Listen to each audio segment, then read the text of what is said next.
বন্ধুরা, আজকে আমরা একটা ভোল্টেজ রেগুলেটর সার্কিট তৈরি করব। এর জন্য আমি LM317 আইসি ব্যবহার করেছি। আর এটা 1 ভোল্ট থেকে 40 ভোল্ট অবধি ভোল্টেজ রেগুলেট করতে পারে, আর 1.5 অ্যাম্পিয়ার অবধি লোড নিয়ে নিতে পারে। তো চলুন বেশি কথা না বাইরে ভিডিওটা শুরু করা যাক।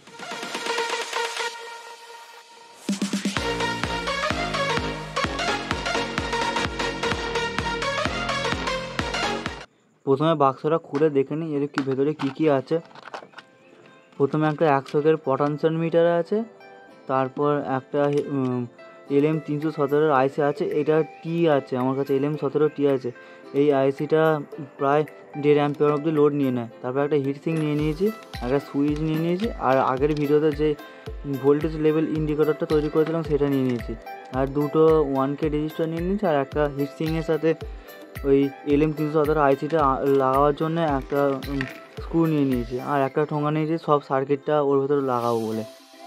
আর যে LM317 আইসিটা আছে এর যে ফার্স্ট পয়েন্টটা, এটা অ্যাডজাস্টের পয়েন্ট আছে। এর সাথে যে পটেনশিয়াল মিটারটা নিয়েছিলাম তার লাস্ট পয়েন্টটা সংযোগ করে নেবো। আর এই যে অ্যাডজাস্টের পিন আর আউটপুটের পিনের সাথে 1K রেজিস্টার দুটো জুড়ে নিয়েছি। এখানে 1 ওয়াটের 1K রেজিস্টার নিলে ভালো হয়, আমার কাছে নেই তাই এরকম করে লাগিয়ে নিয়েছি। তারপর পটেনশিয়াল মিটার মাঝখান থেকে পয়েন্ট বার করে নিচ্ছি, এইটা আউটপুটের পয়েন্ট হিসেবে ব্যবহার করব। এরপর একটা ব্ল্যাক তার লাগিয়ে নিয়েছি, এটা ইনপুটের হিসেবে পয়েন্ট করব। আমি এখানে 12 ভোল্টের পাওয়ার সাপ্লাই ব্যবহার করব। আর তারপর এই দিকে যে ইনপুটের পয়েন্টটাতে লাল তার সংযোগ করে নিয়েছি, এখানে প্লাস ইনপুট হবে, আর মাঝখানের পয়েন্টটাতে প্লাস আউটপুট হবে। পয়েন্টটা বুঝতে পেরে গেছেন আপনারা নিশ্চয়ই। এবার আমার কাছে হিটসিং পেস্ট নেই, তাই জন্য আমি এখানে কোলগেট মাজন ব্যবহার করেছি। আপনারাও ব্যবহার করতে পারেন, এটা না থাকার কারণে লাগাচ্ছি, থাকলে ওটা লাগাতাম না। আর এবার হিটসিংটা লাগিয়ে নেবো। আর এইরকম ভিডিও যদি তোমাদের ভালো লেগে থাকে তাহলে প্লিজ একটা লাইক দিয়ে যাবেন, আর সাবস্ক্রাইবটা অন্তত করে দিয়ে যাবে একটা। আর আমার এই ভিডিও করতে আগ্রহটা একটুখানি বাড়বে তাহলে, এই সাবস্ক্রাইবার আর লাইক দেখে।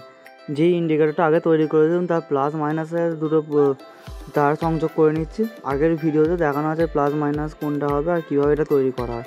দুটো তার সংযোগ করে নিচ্ছি, আর এই দুটো তারকে আমি এইখানে যেখানে আউটপুটের পয়েন্ট বেরিয়েছে সেই আউটপুটের পয়েন্টেতে এটাকে সংযোগ করলাম।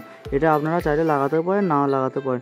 এখানে আমার কাছে তৈরি করা ছিল বলে আমি লাগালাম, না হলে আপনারা কোনো ভোল্ট মিটার লাগাতে পারেন। এবার এইটাকে সেই যে ঠোঙাটা দেখেছিলাম তার মধ্যে লাগিয়ে নেবো। এখানে আগে থেকেই সব হোল করে রেখেছি, এবার লাগিয়ে নেবো এটাকে।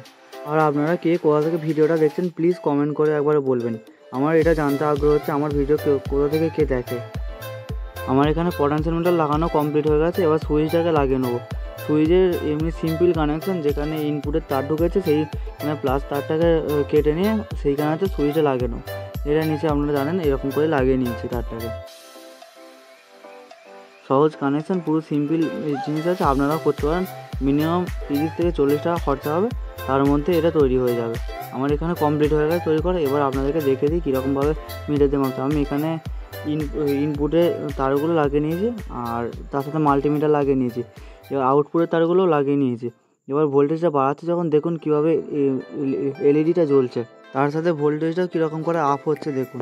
এরকমভাবে যদি আপনারাও সার্কিট তৈরি করেন তাহলে স্মুথলিভাবে এরকমভাবে ভোল্টেজটা বাড়বে। কীরকম আস্তে আস্তে ভোল্টেজটা বাড়ছে দেখুন, পুরো পয়েন্ট অনুযায়ী ভোল্টেজটা বাড়ছে। এবার বন্ধুরা, আজকের মতন এই পর্যন্তই। দেখা হচ্ছে পরবর্তী ভিডিও। আর যদি ভিডিওটা ভালো লাগে তাহলে প্লিজ একটা লাইক করে যাবেন, আর ছোট্ট ভাইয়ের চ্যানেল হিসেবে নতুন চ্যানেল, তাই একটা সাবস্ক্রাইব অন্তত করে দিয়ে যাবেন যদি ভালো লেগে থাকে চ্যানেলটাকে। আজকের মতন বাই বাই।